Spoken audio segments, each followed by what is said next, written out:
How do our modern concepts of law cause us to radically misunderstand the laws of the Torah and even see contradictions where ancients would not have seen them?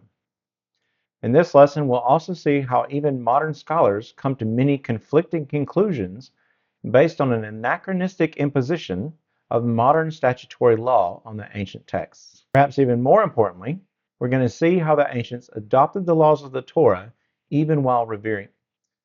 Perhaps even more importantly, we're going to see how the ancients adapted the laws of the Torah even while revering it. In my book, I mentioned source critics and their tendency to sometimes view even a single verse coming from two different original sources that were spliced together, almost as if some ancient redactor used a penknife and glue to combine sacred texts into new ones. Sometimes I critique their methods, other times, as in the section on seams and doublets in the text, I've agreed with some of their evidence and conclusions, but here we'll focus on one particular mistake of the source critics, that of viewing ancient law as statutory. As I hinted in the previous lesson, so far we've been analyzing ancient laws mainly through a Western view of law, but some of these contradictions actually go away when we compare other ancient law collections and ancient ways of writing. In the previous lesson, we've seen how the laws regarding slaves differ between books of the Torah, and how scholars are quite divided about which came first. Some scholars see Leviticus 25 as complementary to Exodus 21. In other words, it reveres the law of Exodus, and adding the Jubilee release would not have been viewed as any sort of contradiction. However, other scholars argue that for Leviticus to add such details is incompatible with Exodus. In order to take such a position, they must view the law as statutory, that is, a strict construction. This argument assumes that Exodus is comprehensive, like a modern-day statutory code, precluding any addition to what is written in it. As we've seen, this simply is not the way the ancients viewed the law. One of the main themes of Leviticus 25 is the redemption of Israelites, whether to their land or from debt or even from servitude.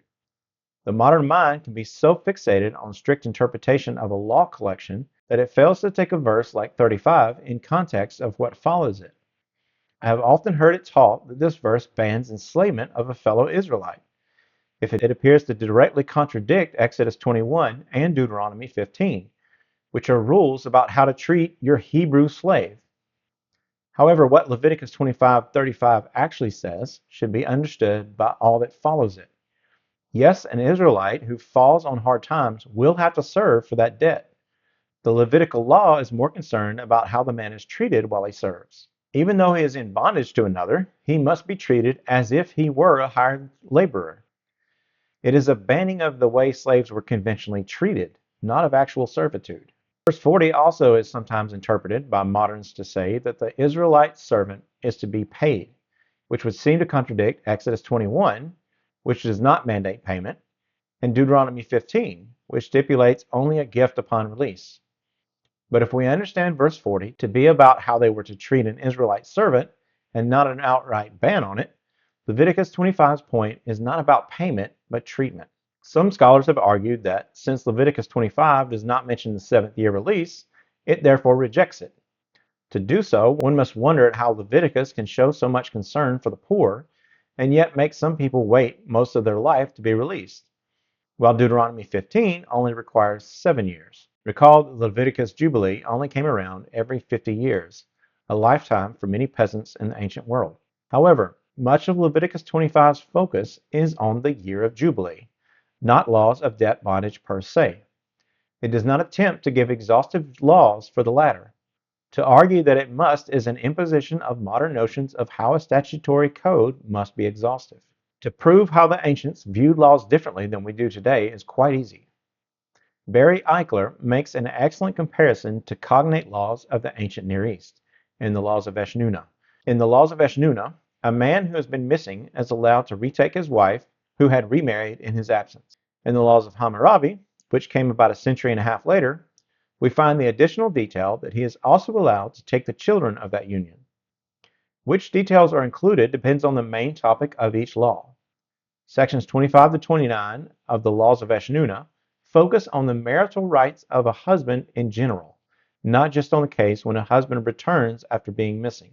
Sections 133 to 135 of the laws of Hammurabi, on the other hand, focus exclusively on the rights of a husband taken in battle and who has returned. Some scholars have argued that the author of the laws of Hammurabi saw himself as correcting a gap in the laws of Eshnunna, but this is a statutory view of ancient law. No one in the ancient world would have assumed that the laws of Eshnunna precluded the child going with the mother because of their silence on the matter, especially since that detail had no direct bearing on the marital rights of the husband, which was the subject under consideration. Similarly, Exodus 21 has more detail regarding bondage. For example, by addressing the three cases of whether a man was married before or during servitude, or whether he remained single. Leviticus only addresses the case of a man who was married when he enters bondage. If Leviticus were arguing against Exodus, why did it not address the same cases? Even more narrowly, Leviticus's focus is actually on land-owning married men, as it is mainly detailing the laws surrounding the restoration of things at the Jubilee. To even begin to argue that its silence on a matter must mean one thing or another, one must take into account its focus. And even though this might be starting to sound like some sort of fundamentalist apologetic, I'd like to make one more observation about the slave laws. We noted that female slaves are treated differently. In Exodus 21, they do not go out as the male slaves do in the 7th year. Deuteronomy 15 says both male and female go out in the 7th year. To the modern eye, this seems like a bald contradiction, but let's consider context. Exodus 21 focuses mainly on the topic of slaves in general, including other ways in which a woman could gain her freedom. Deuteronomy 15's focus, on the other hand, is the rules surrounding the sabbatical year. And in the immediate context of Exodus 21's statement that a woman does not go out with men, verse 7, we are considering the very specific case of a woman who has been taken by the master as wife. The slave taken in such a way even has rights of a wife, and her rights are not to be diminished if the master takes another wife, presumably even if the second wife taken is not a slave. And if he decides to divorce the slave woman he took as wife, he must let her be redeemed and cannot sell her. This is clearly a special case. It could even be said that she is de facto freed by marrying the master, unless one views marriage itself as a type of bondage. Yes, modern statutes would require that this case be explicitly delineated as special from the case of Deuteronomy 15's blanket requirement that male and female slaves go out in the 7th year, so as not to appear contradictory, but the ancients would have probably seen these details as sufficient. Let's again compare some ancient laws to the Bibles.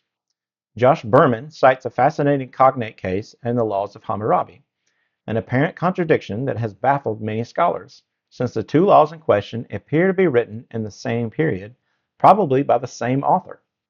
Section 6 requires death for anyone who stole possessions from a god, temple, or the king. But Section 8 says that for anyone who stole an ox, sheep, donkey, pig, or goat belonging to the palace or temple, the penalty would be repayment 30-fold. I refer you to his book for various explanations of how scholars have tried to harmonize these passages or even argue for different authors. But the most compelling explanation, I believe, begins with the detail that the terms are things which are typically outside.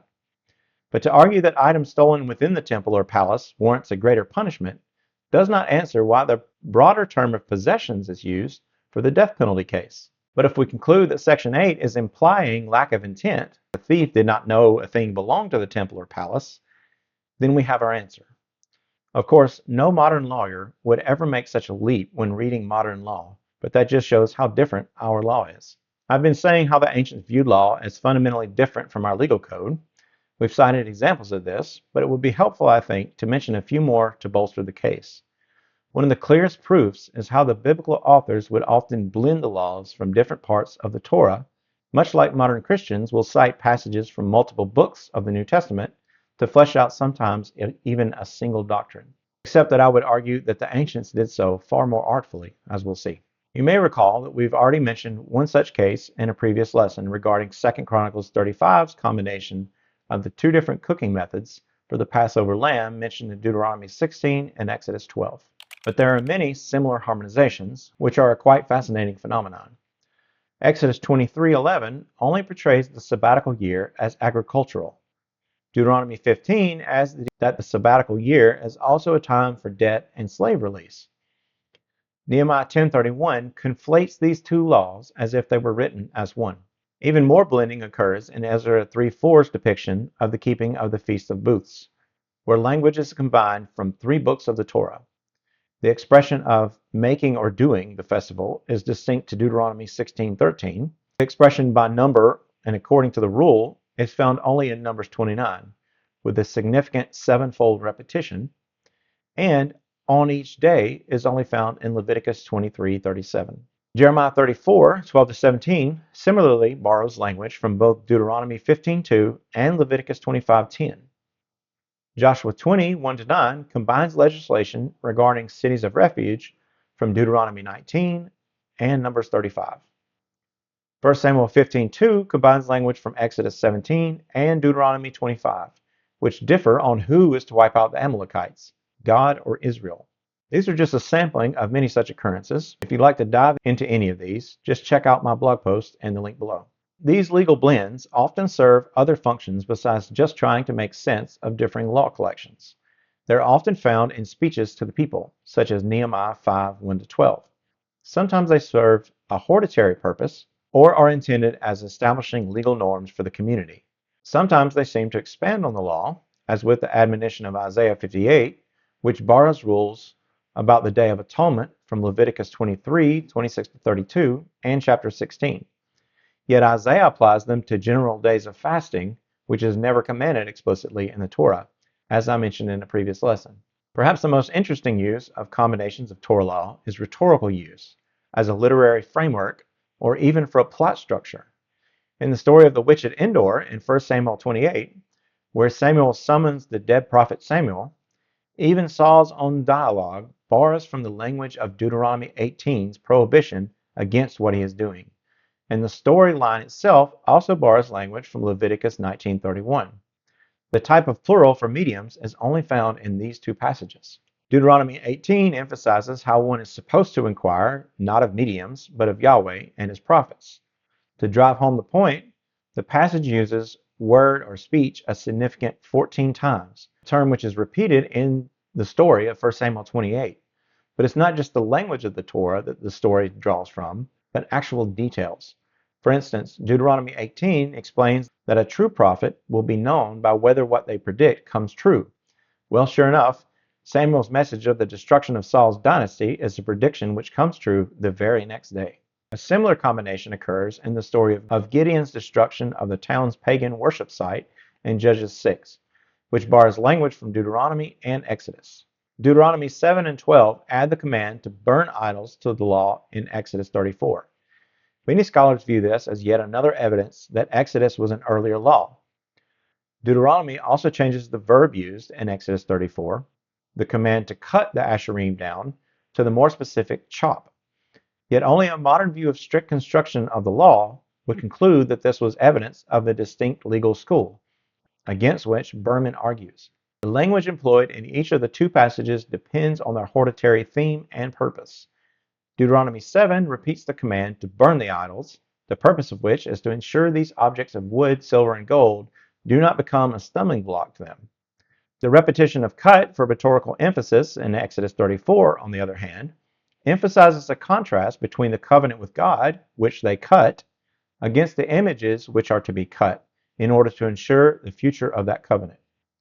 Some of these uses of cut are not visible in most translations, but I would argue that it is another significant sevenfold repetition, if we can count the use of 2 verbs for cut. In the account of Gideon, similar to Saul's seeking of a medium, we see the actual dialogue as well as the narrative containing key terms combined from these 2 laws in the Torah. In Judges 6, verse 28 repeats language from Exodus 34, which is then placed in the mouth of the townspeople in verse 30. There's a 4-fold repetition of cut, and yet in verse 26, we see the Deuteronomy 7 command to burn the asherim commanded by Yahweh. Similarly, Gideon's actions of desecrating a pagan worship site and using the wood of the idol to burn sacrifice to God follow the order presented in the first 6 verses of Deuteronomy 12. The command to desecrate pagan worship sites and then seek the site that Yahweh would choose for worship of him. Interestingly, Gideon does not go to the tabernacle, so it could even be argued that this is an intentional adaptation as well, even while revering those sacred texts from the Torah. We noted how certain legal understandings can be gleaned from comparing cognate ancient writings, such as the laws of Eshnunna and Hammurabi. If you're wondering whether there are examples of ancients using series of laws to lay out an actual plot structure in a literary narrative, this did in fact occur. For instance, the Neo-Babylonian story Nebuchadnezzar, King of Justice, patterns its plot structure on the first 5 sections of the Laws of Hammurabi. And yet, while revering the law collection, the author deviates from it. For one of the most interesting amalgamations and revering of differing Torah laws, while making some of the most radical adaptations to them, we now turn to the beautiful and literarily sophisticated account of Ruth in the next lesson.